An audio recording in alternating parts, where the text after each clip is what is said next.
Lahore central jail में 23 मार्च 1931 की शुरुआत किसी और दिन की तरह ही हुई थी। फर्क सिर्फ इतना था कि सुबह सुबह जोर की आंधी आई थी, बहुत तेज। लेकिन जेल के कैदियों को थोड़ा अजीब सा लगा जब 4 बजे ही वार्डन चरत सिंह ने उनसे आकर कहा कि वो अपनी अपनी कोठरियों में चले जाएं। उन्होंने कारण नहीं बताया था। उनके मुंह से सिर्फ ये निकला कि आदेश ऊपर से है। अभी कैदी सोच ही रहे थे कि माजरा क्या है। जेल का नाई बरकत हर कमरे के सामने फुसफुसाते हुए गुजरा कि आज रात भगत सिंह, राजगुरु और सुखदेव को फांसी दी जाने वाली है। उस क्षण की निश्चिंता ने उनको झकझोर कर रख दिया। कैदियों ने बरकत से मनुहार की कि वो फांसी के बाद भगत सिंह की कोई भी चीज जैसे पेन, कंघा या घड़ी उन्हें ला कर दें ताकि वो अपने पोते पोतियों को बता सकें कि कभी वो भी भगत सिंह के साथ जेल में बंद थे। बरकत भगत सिंह की कोठरी में गया और वहां से उनका पेन और कंघा ले आया। सारे कैदियों में होड़ लग गई कि किसका उस पर अधिकार हो। आखिर में ड्रॉ निकाला गया, लाहौर कॉन्स्पिरेसी केस। अब सब कैदी चुप हो चले थे। उनकी निगाहें उनकी कोठरी से गुजरने वाले रास्ते पर लगी हुई थी। भगत सिंह उनके साथ फांसी पर लटकाए जाने के लिए उसी रास्ते से गुजरने वाले थे। एक बार पहले जब भगत सिंह उसी रास्ते से ले जाए जा रहे थे तो पंजाब कांग्रेस के नेता भीमसेन सच्चर ने आवाज ऊंची कर उनसे पूछा था, आप और आपके साथियों ने लाहौर कॉन्स्पिरेसी केस में अपना बचाव क्यों नहीं किया? भगत सिंह का जवाब था, इनकलाबियों को मरना ही होता है क्योंकि उनके मरने से ही उनका अभियान मजबूत होता है, अदालत में अपील से नहीं। वार्डन चरत सिंह भगत सिंह के खैर ख्वाह थे और अपनी तरफ से जो कुछ बन पड़ता था उनके लिए किया करते थे। उनकी वजह से ही लाहौर की द्वारकादास लाइब्रेरी से भगत सिंह के लिए किताबें निकलकर जेल के अंदर आ पाती थी। भगत सिंह की जेल की जिंदगी काफी कठिन थी। किताबें पढ़ने का शौक हो चला था उन्हें कि एक बार उन्होंने अपने स्कूल के साथी जयदेव कपूर को लिखा था कि वो उनके लिए कार्ल लिब्नेख्त की मिलिटरिज्म, लेनिन की लेफ्ट विंग कम्युनिज्म और ऑप्टन सिंक्लेयर का उपन्यास द स्पाई कुलबीर के जरिए भिजवाएं। भगत सिंह जेल की कठिन जिंदगी के आदी हो चले थे। उनकी कोठरी नंबर 14 का फर्श पक्का नहीं था, उस पर घास उगी हुई थी। कोठरी में बस इतनी ही जगह थी कि उनका 5 फुट 10 इंच का शरीर बमुश्किल उसमें लेट पाए। भगत सिंह को फांसी दिए जाने से 2 घंटे पहले उनके वकील प्राणनाथ मेहता उनसे मिलने पहुंचे। मेहता ने बाद में लिखा कि भगत सिंह अपनी छोटी सी कोठरी में पिंजड़े में बंद शेर की तरह चक्कर लगा रहे थे। इनकलाब जिंदाबाद। उन्होंने मुस्कुराकर मेहता को स्वागत किया और पूछा कि आप मेरी किताब रिवोल्यूशनरी लेनिन लाए या नहीं। जब मेहता ने उन्हें किताब दी तो वे उसे उसी समय पढ़ने लगे मानो उनके पास अब ज्यादा समय न बचा। मेहता ने उनसे पूछा कि क्या आप देश को कोई संदेश देना चाहेंगे। भगत सिंह ने किताब से अपना मुंह हटाए बगैर कहा, सिर्फ 2 संदेश, साम्राज्यवाद मुर्दाबाद और इनकलाब जिंदाबाद। इसके बाद भगत सिंह ने मेहता से कहा कि वो पंडित नेहरू और सुभाष चंद्र बोस को मेरा धन्यवाद पहुंचा दे जिन्होंने मेरे केस में गहरी रुचि ली थी। भगत सिंह से मिलने के बाद मेहता राजगुरु से मिलने उनकी कोठरी पहुंचे। राजगुरु के अंतिम शब्द थे, हम लोग जल्द मिलेंगे। सुखदेव ने मेहता को याद दिलाया कि वो उनकी मौत के बाद जेलर से वो कैरम बोर्ड ले लें जो उन्होंने उन्हें कुछ महीने पहले दिया था। मेहता के जाने के थोड़ी देर बाद जेल अधिकारियों ने तीनों क्रांतिकारियों को बता दिया कि उनको वक्त से 12 घंटे पहले ही फांसी दी जा रही है। अगले दिन सुबह 6 बजे की बजाय उन्हें उसी शाम 7 बजे फांसी पर चढ़ा दिया जाएगा। भगत सिंह मेहता द्वारा दी गई किताब के कुछ पन्ने ही पढ़ पाए थे। उनके मुंह से निकला, क्या आप मुझे इस किताब का एक अध्याय भी खत्म करने नहीं देंगे?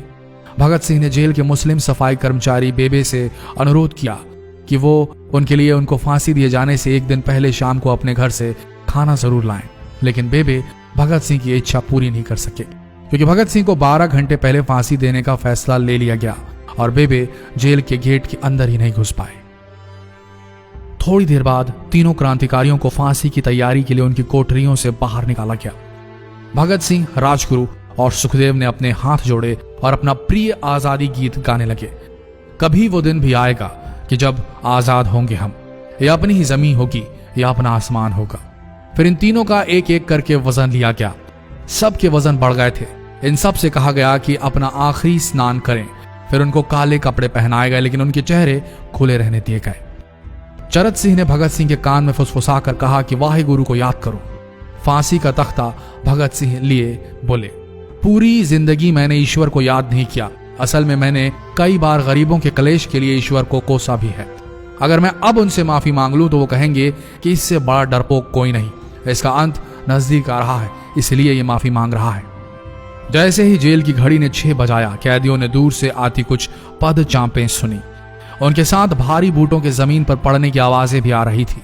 साथ में एक गाने का भी दबा स्वर सुनाई दे रहा था।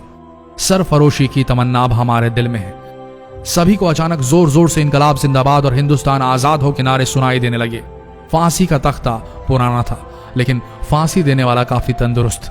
फांसी देने के लिए मसीह जल्लाद को लाहौर के पास शाहदरा से बुलवाया गया था। भगत सिंह इन तीनों के बीच में खड़े थे। भगत सिंह अपनी मां को दिया गया वो वचन पूरा करना चाहते थे कि वो फांसी के तख्ते से इनकलाब जिंदाबाद का नारा लगाएंगे। लाहौर जिला कांग्रेस के सचिव पिंडी दास सोंधी का घर लाहौर सेंट्रल जेल से बिल्कुल लगा हुआ था।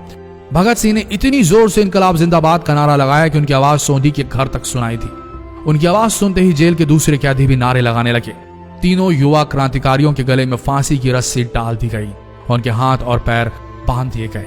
तभी जल्लाद ने पूछा, सबसे पहले कौन जाएगा? सुखदेव ने सबसे पहले फांसी पर लटकने की हामी भरी।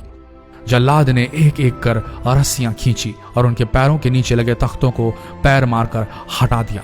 काफी देर तक उनके शव तख्तों से लटकते रहे।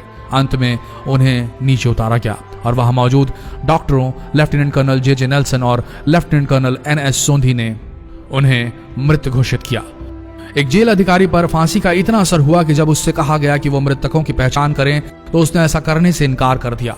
उसे उसी जगह पर निलंबित कर दिया गया अंग्रेजों द्वारा। एक जूनियर अफसर ने यह काम अंजाम दिया। पहले योजना थी कि इन सब का अंतिम संस्कार जेल के अंदर ही किया जाएगा, लेकिन फिर यह विचार त्यागना पड़ा जब अधिकारियों को आभास हुआ कि जेल से धुआं उठते देख बाहर खड़ी भीड़ जेल पर हमला कर सकती है। इसलिए जेल की पिछली दीवार तोड़ी गई। उसी रास्ते से ट्रक जेल के अंदर लाया गया और उस पर बहुत अपमानजनक तरीके से उन शवों को एक सामान की तरह लाद दिया गया।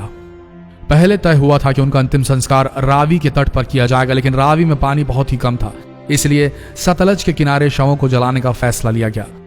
उनके पार्थिव शरीर को फिरोजपुर के पास सतलज के किनारे लाया गया। तब तक रात के 10 बज चुके थे। इस बीच उप पुलिस अधीक्षक कसूर सुदर्शन सिंह कसूर गांव से एक पुजारी जगदीश अचरज को बुला लाए। अभी उनमें आग लगाई ही गई थी कि लोगों को इसके बारे में पता चल गया। जैसे ही ब्रितानी सैनिकों ने लोगों को अपनी तरफ आते देखा, वो शवों को वहीं छोड़कर अपने वाहनों की तरफ भागे। सारी रात गांव के लोगों ने उन शवों के चारों ओर पहरा दिया। अगले दिन दोपहर के आसपास जिला मजिस्ट्रेट के दस्तखत के साथ लाहौर के कई इलाकों में नोटिस चिपकाया गया, जिसमें बताया गया कि भगत सिंह, सुखदेव और राजगुरु का सतलज के किनारे हिंदू सिख रीति से अंतिम संस्कार कर दिया गया है। तो ये थे भगत सिंह की जिंदगी के वो 12 आखिरी घंटे। आशा करते हैं इस वीडियो में सुनाई गई ये कहानी आज युवा पीढ़ी के दिलों में मर चुके देशभक्ति को जगाने में कामयाब होंगे। जितना हो सके इस संदेश को पूरे देश में पहुंचाएं। इस वीडियो को शेयर करें फेसबुक पर, व्हाट्सएप पर, और हो सके तो इस पेज को फॉलो करें ताकि ऐसे ही वीडियोस आप तक सही समय पर पहुंच सके। मिलते हैं अगले वीडियो में, तब तक के लिए आप सबका धन्यवाद।